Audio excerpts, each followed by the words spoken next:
Mark Carney just delivered what can only be described as a masterclass in economic strategy, and Donald Trump's team is scrambling. I'm talking full panic mode in Mar-a-Lago right now. And here's the kicker. Warren Buffett, of all people, just went on record saying the United States is learning what he called an expensive lesson about underestimating Canada. Let me set the stage for you. For months now, Trump has been threatening Canada with tariffs, 25% on all Canadian goods. He's been tweeting about it, ranting about it at rallies, calling Canada a trade cheater, claiming they're ripping off American workers. The usual playbook. And his advisors, they've been telling him that Canada will fold, that Carney will come crawling to negotiate, that Canada needs the US more than the US needs Canada. They were wrong. Catastrophically wrong. Here's what Mark Carney did, and this is brilliant. Instead of responding with equivalent tariffs, instead of playing Trump's game, Carney went around him entirely. He spent the last 3 months quietly, and I mean quietly, negotiating direct trade arrangements with the European Union, with Japan, with South Korea, with Mexico, believe it or not, and here's the big one, with China. Trump's people saw some of this happening, but they didn't think it would amount to anything. They thought these were just posturing moves, bargaining chips for when Canada inevitably came back to the negotiating table. But Carney wasn't posturing. He was building an alternative trade architecture that could actually function without US dependency.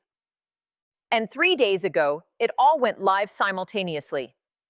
Canada announced comprehensive trade agreements that effectively reduce their economic reliance on the United States by an estimated 40% over the next 2 years. 40%. Let me say that again, because the magnitude of this cannot be overstated. A 40% reduction in trade dependency on the United States. Canadian lumber, which American construction companies desperately need, is now being redirected to Asian markets at higher prices than what US companies were paying. Canadian pharmaceutical exports, a massive industry, now have preferential access to EU markets. Canadian energy, this is the big one. Canadian energy is being rerouted through new pipeline agreements with overseas buyers. Now, you might be thinking, okay, that's interesting, but how does this actually hurt the United States? Let me tell you exactly how. And this is where Warren Buffett comes in. Buffett gave an interview yesterday. It didn't make huge headlines in the American press because, frankly, the American media doesn't want to cover this, but Canadian media is all over it. He said, and I'm quoting here, "When you have a trade relationship that's worked for 75 years, and you decide to blow it up based on impulse and incomplete information, the market teaches you lessons, expensive lessons." We're seeing that now. He went on to explain that American companies, particularly in manufacturing, construction, and automotive sectors, are now facing supply chain disruptions that are costing them billions, not millions, billions with a B, because they built their entire operations around the assumption that Canadian resources would always be available at competitive prices. Guess what? They're not anymore. Canadian suppliers are honoring existing contracts, sure, but they're not renewing them. They're not offering new contracts. They're taking their business elsewhere because Carney gave them the infrastructure to do exactly that. Let me give you some numbers because this is where it gets really concrete. The US construction industry is projecting a 17% increase in material costs over the next fiscal quarter. 17%. That's not inflation. That's specifically due to Canadian lumber either being unavailable or substantially more expensive because it's being redirected to other markets. American automotive manufacturers, we're talking about the big three, are facing parts shortages for the first time in modern history because Canadian auto parts suppliers are shifting production to serve European and Asian contracts that Carney's government helped broker. These are contracts with better terms, longer durations, and more stability than what Trump's America was offering. The pharmaceutical sector, this one's painful for the US. Canada produces a significant percentage of generic medications that Americans rely on. Those medications are now prioritized for Canadian domestic use and for export to EU countries under the new trade framework. American pharmacies are already reporting supply constraints on 17 different generic drugs. And energy, let's talk about energy for a moment, because this is where Trump really miscalculated. He thought American energy independence meant the US didn't need Canadian oil and natural gas. But here's the reality. The infrastructure is built around Canadian imports, particularly in the northern states. You can't just flip a switch and redirect energy flow. It doesn't work that way. Michigan and Minnesota are facing energy cost increases that are already hitting consumers. Home heating costs are up 22% month over month. 22%. And it's only going to get worse as winter continues, because Canadian suppliers have long-term contracts now with European and Asian buyers, and they're fulfilling those contracts first. Governors in both states have publicly called out Trump's trade policy. These aren't Democratic governors making partisan attacks. These are people dealing with real economic pain in their states because of decisions made in Washington without consulting anyone who actually understands how integrated the US-Canada supply chain really is. And Mark Carney, to his credit, he's not gloating. He's not doing victory laps. He's just calmly implementing the strategy he designed. He gave a press conference 2 days ago, very measured, very professional, and he essentially said, Canada remains open to fair trade relationships with all partners, including the United States, but we will not negotiate from a position of manufactured crisis. We've built economic resilience, and we're prepared to maintain our course. That last line, we're prepared to maintain our course, that's diplomatic speak for, we don't need you anymore. And Trump knows it. His response has been predictably chaotic. First, he tried to downplay it, tweeting that Canada is making a huge mistake and that they'll come crawling back, but his own economic advisors are telling him that's not going to happen. Then he tried to threaten additional tariffs, but his trade team explained that additional tariffs would only hurt American consumers more because Canadian goods that are still coming to the US would just get more expensive. Then, and this is where it gets really telling, Trump tried to call Carney directly, wanted to have a one-on-one conversation, presumably to try to cut some kind of deal. Carney's office released a statement saying the Prime Minister's schedule didn't permit a call at that time, but that diplomatic channels remain open for formal negotiations. That's a brush-off. That's a polite diplomatic brush-off. And everyone in international trade circles recognized it as such. Now, here's where the Buffett comment becomes really significant. Buffett isn't just some random billionaire with an opinion. He's one of the most respected voices in American business. When Warren Buffett says the US is learning an expensive lesson, CEOs pay attention, investors pay attention, and they're acting on it. American companies that are heavily reliant on Canadian imports, their stock prices have taken hits. We're seeing portfolio rebalancing away from sectors that are exposed to this trade disruption, and investment is starting to flow toward Canadian companies that are positioned to benefit from these new trade relationships. There's a brain drain starting, too. Highly skilled workers in tech, engineering, and finance are looking at Canada's stability versus America's trade chaos, and they're making decisions. Vancouver and Toronto are seeing increased interest from American tech workers who want to be in a market that isn't being disrupted by impulsive policy decisions. Let's talk about what this means politically, because this is about more than just trade numbers and economic statistics. This is about power dynamics, about credibility, about how the United States is perceived on the world stage. For 75 years, the United States has been able to essentially dictate terms in North American trade because of the assumption that Canada and Mexico had no alternative, that they needed access to American markets more than America needed them. That assumption is being shattered in real time. Other countries are watching this. They're watching Mark Carney build a successful trade framework that reduces dependency on the United States, and they're taking notes. If Canada can do this, if Canada can actually create economic resilience against American pressure, what's stopping other countries from doing the same? The European Union is already in talks with Canada about expanding their new agreements. Japan has indicated interest in deepening their relationship with Canada. Even countries in South America that have traditionally been in the US sphere of influence are looking at the Canada model and thinking maybe they don't have to accept whatever terms Washington offers. This is a fundamental shift in global trade architecture. And it's happening because Trump's team fundamentally misunderstood who they were dealing with. Mark Carney isn't some political novice. He was the governor of the Bank of Canada, then the governor of the Bank of England. He understands global finance at a level that, frankly, no one in Trump's administration can match. He saw Trump's tariff threats coming from miles away, and instead of reacting emotionally or politically, he built a systematic response that would actually work. He built redundancy into Canada's trade relationships. He diversified their economic partnerships. He created leverage. And now when Trump threatens tariffs, Carney can essentially say, "Go ahead. You'll hurt your own economy more than ours." And the numbers back that up. The economic modeling shows that Trump's threatened tariffs would increase costs for American consumers and businesses by an estimated $140 billion annually. Canada's new trade framework mitigates most of their potential losses. The political fallout in the United States is just beginning. Border states, states whose economies are deeply integrated with Canada, are furious.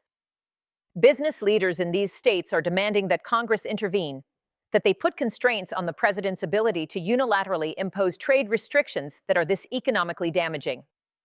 There's bipartisan legislation being drafted right now that would require congressional approval for any tariffs over a certain threshold.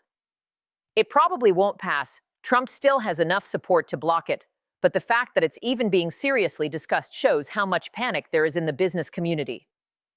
Agricultural interests are particularly upset because Canada is also a major market for American agricultural exports. Carney hasn't officially retaliated with agricultural tariffs yet, but everyone knows it's on the table. American farmers are already operating on thin margins, and losing Canadian market access would be devastating for many of them. Let me bring this down to a personal level, because trade policy can sound abstract, but it has real effects on real people's lives. If you're an American consumer, you're going to see higher prices. Construction costs are going up, which means housing costs go up. Automotive costs are increasing, which means cars get more expensive. Prescription drugs are becoming harder to access, which is literally a life and death issue for people who depend on those medications. If you're a worker in industries tied to Canadian trade, your job security just got a lot more uncertain. Companies are going to be looking at restructuring, at cost-cutting, at potentially moving operations to places where they can access the resources they need at competitive prices. If you're a Canadian, on the other hand, you're watching your government successfully stand up to bullying from a much larger neighbor. You're seeing your economy diversify and strengthen. You're seeing the respect that Canada gets internationally increase because they're demonstrating strategic competence. And this is the part that should worry Americans the most. This isn't just about trade with Canada. This is about American credibility broadly. When the United States makes threats it can't back up, when it implements policies that backfire, when it gets outmaneuvered by a country with 1/10 its population, that sends a message to every other country in the world. China is watching this. Russia is watching this. The EU is watching this. And what they're seeing is that American economic dominance isn't as unassailable as everyone thought. They're seeing that smart policy and strategic planning can create real alternatives to US-centric trade relationships. This has implications for everything from climate policy to defense agreements to technology standards, because if countries don't feel economically dependent on the United States, they're less likely to defer to American preferences in other areas. So what happens next? Mark Carney has been very clear that Canada isn't trying to punish the United States. He's been clear that he wants a constructive trade relationship, but he's also been clear that it needs to be a relationship between equals, not a relationship where the United States can impose its will through threats. The ball is in Trump's court now, and he has limited options. He can continue with his tariff threats, but that increasingly looks like it would hurt America more than Canada. He can try to negotiate, but he'd have to come to the table acknowledging that his leverage isn't what he thought it was. Or he can do nothing and watch as US-Canada trade relations continue to deteriorate, to both countries' detriment, but especially America's. What we're seeing from Trump so far suggests he doesn't really have a coherent strategy. He's bouncing between bluster and backtracking. His team is divided between hardliners who want to escalate and pragmatists who understand they're in a losing position. Meanwhile, Carney is playing chess while Trump is playing checkers. Every move Carney has made has been calculated, has been part of a broader strategy, has been designed to maximize Canada's position. Coming back to Warren Buffett's comment, because I think this is really important, when he talks about expensive lessons, he's not just talking about the direct economic costs. He's talking about the opportunity costs. He's talking about the damage to relationships that took decades to build. He's talking about the loss of trust that happens when you're an unreliable partner. American credibility in trade negotiations is damaged. When the United States negotiates with other countries now, those countries are going to remember what happened with Canada. They're going to build in protections against American unpredictability. They're going to be less willing to make their economies dependent on U.S. markets. Buffett understands that trust is an economic asset. Reliability is an economic asset. Predictability is an economic asset.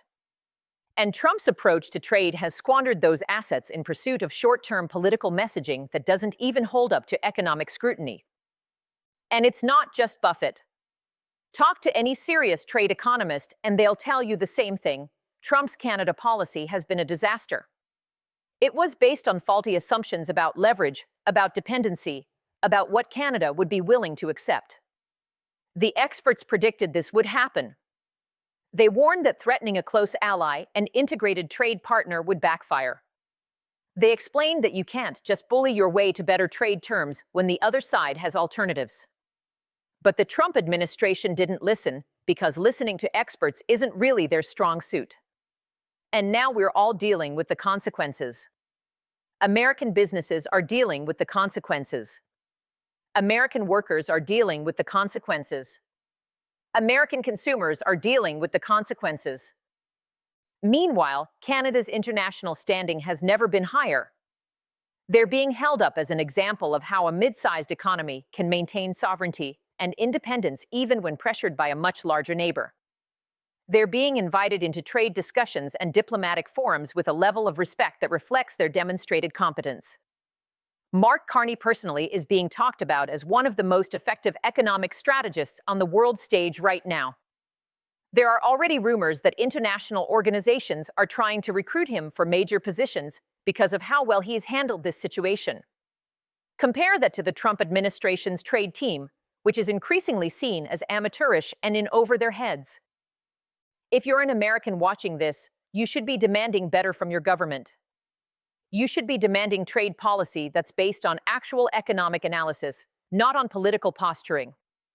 You should be demanding leaders who understand that international relationships are complex and that you can't just threaten and bully your way to prosperity. You should be asking why Canada, with a tenth of America's population, was able to out-strategize the United States so completely. You should be asking why Warren Buffett feels the need to publicly warn that America is learning expensive lessons. You should be demanding accountability for policies that are making Americans poorer and less secure. There is a path forward here.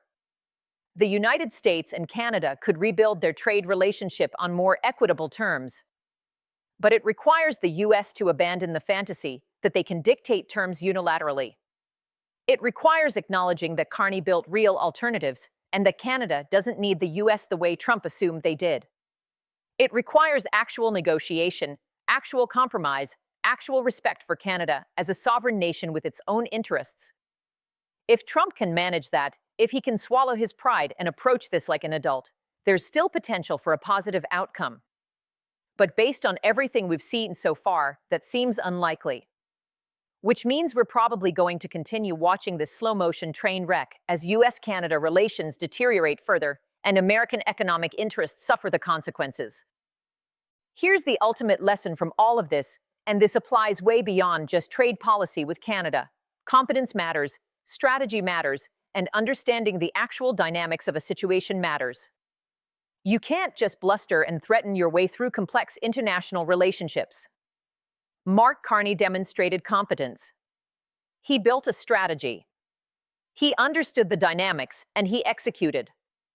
Warren Buffett recognizes that, which is why he's openly saying the US is learning an expensive lesson. The question now is whether American leadership is capable of learning that lesson, or whether we're going to continue down this path of economic self-harm in pursuit of political theater. Based on everything we've seen, I'm not optimistic. But what I am certain of is this: Canada just proved that American economic dominance isn't inevitable. They proved that smart policy can create real alternatives. They proved that you don't have to accept being bullied by a larger neighbor. And that's a lesson that's going to echo far beyond North America. The world is watching, and the world is learning. The expensive lesson Warren Buffett is talking about, it's going to be even more expensive than most people realize, because the costs aren't just economic. They're strategic. They're about America's position in the world. And Mark Carney just changed that position fundamentally.